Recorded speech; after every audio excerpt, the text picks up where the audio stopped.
ঐতিহাসিক লালবাগ কেল্লার এক ভয়ঙ্কর সুড়ঙ্গ, যার মধ্যে গেলে নাকি আর ফিরে আসা যায় না। কি রয়েছে তাহলে এই সুড়ঙ্গে?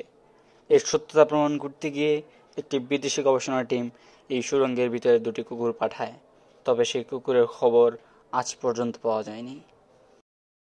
কালে রাজারা সেটাকে সুড়ঙ্গ পথ হিসেবে ব্যবহার করতেন, এরকম মানুষের ধারণা।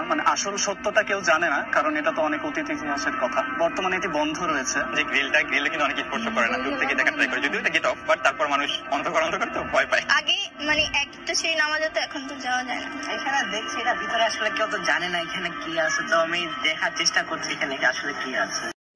ঠিক এভাবেই মানুষের মনে নানা জল্পনা কল্পনা বিরাজমান রয়েছে। আবার অনেকের দাবি, কেন আধুনিক ড্রোন পাঠানো হচ্ছে না এই সুড়ঙ্গে? তো চলুন ঘুরে আসা যাক লালবাগ কেল্লার ভিতরের দৃশ্য।